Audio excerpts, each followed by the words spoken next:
Hi, Storytellers. I'm back. It's been a while. As you can see, we have moved. So you can see by the background, we have moved to new to us home. And so we're excited to be living in a new town in a new spot. It's a nice, quaint, small town and it's very peaceful.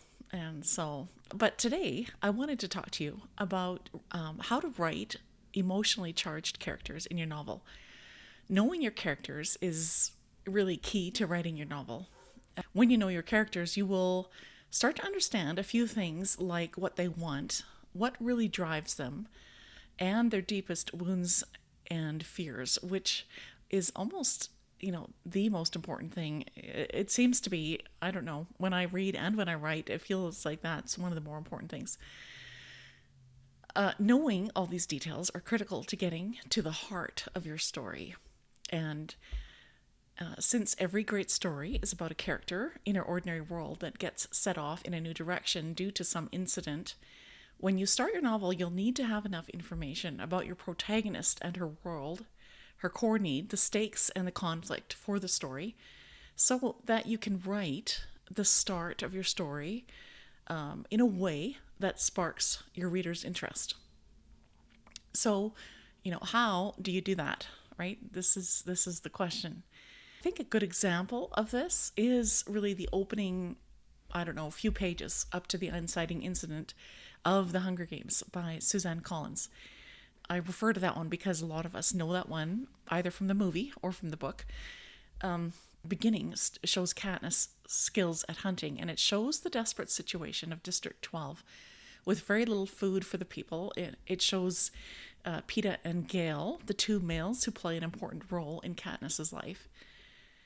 The inciting incident then takes place. The reaping happens, and Katniss's sister Prim is chosen as one of the tributes for the Deadly Hunger Games. Katniss, whose need is to protect and care for her family, volunteers as tribute in her sister's place. So just in that first few scenes, we know so much about Katniss, what she wants, what drives her, and really what her fears are. She wants to save her family, and this is why she's hunting for food. She's driven by the need to protect her family.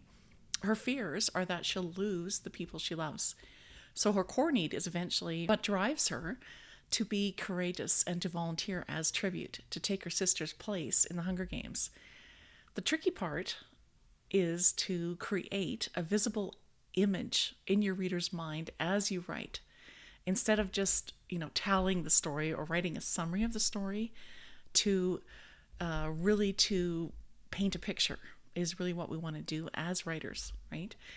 And I kind of like what Hollywood storytelling coach Michael Haig, how he puts it. He says, your readers need to see an image in their mind's eye as they read your novel. And he suggests asking some key questions about each character to get into their heads. And if you want to read more about these questions, go to his website, storymastery.com, and there's a lot of articles there that I think you'll find helpful. But I'll just relate those key questions that he mentions because I think they're just really helpful to writing a great story and to getting to the heart of the emotion of your character. So number one, what does he want? What's your character's visible goal? Number two, why does he want that? What is his inner motivation? What drives him? Number three, what is this character hiding from others? What is he ashamed of or afraid to admit or purposely deceiving people about? Number four, what is he hiding from himself? Now, this is getting even deeper. What would he realize about himself if he had the courage to let go of his persona, his protective identity?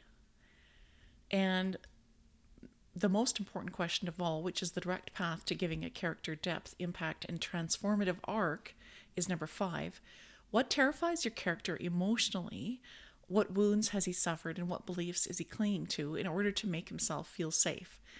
How are these preventing him from getting what he wants in question one?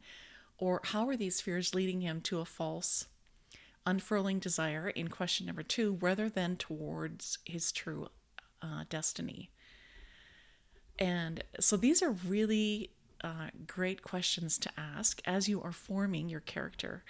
Now remember, your character, especially your main protagonist, is really the heart. This is what you want your readers to really empathize with your main character, right? Your protagonist. And another example I'll give you is in my sweet romance, written under my pen name. The title is The Billionaire's Marriage Bargain by Melody Archer.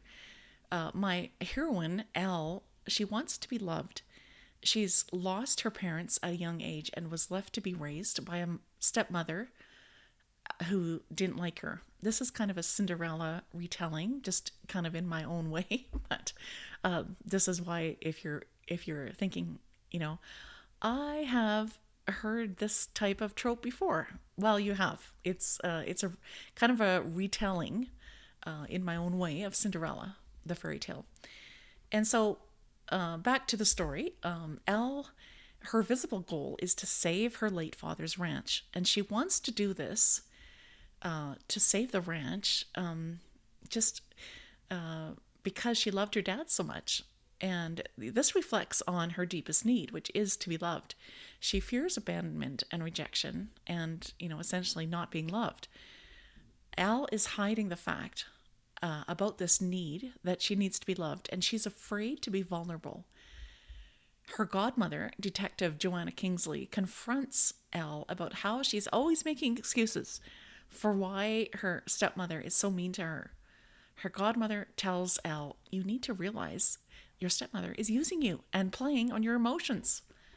And, this eventually, Elle, it takes her a while, but finally she has an epiphany that she understands that she is hiding from herself the fact that her biggest fear is abandonment, or someone that she loves leaving her, much like how her parents did when they died.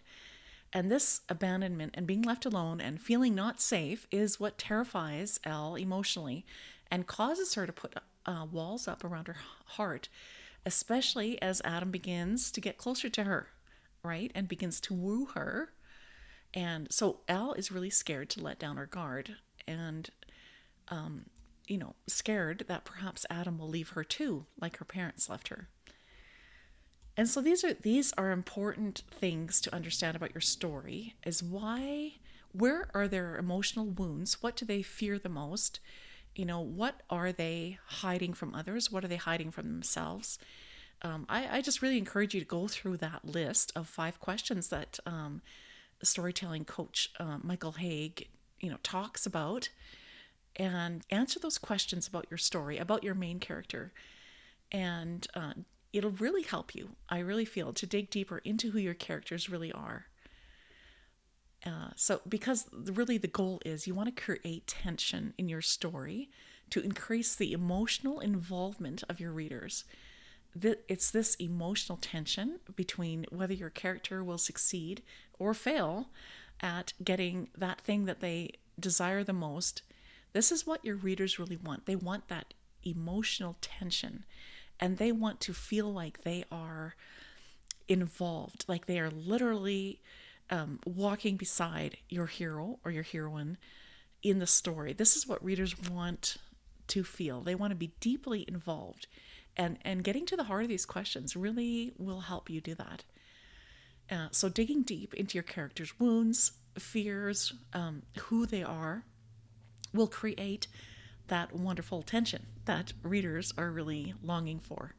So I hope this really helps you as you write your characters, as you create emotionally charged characters in your novel, and to really help you to write a novel that, will really be a page turner for your readers. So I hope that those tips helped. I'll be back in a few weeks and we'll dive a little more into some aspect of writing your novel. Until then, happy writing.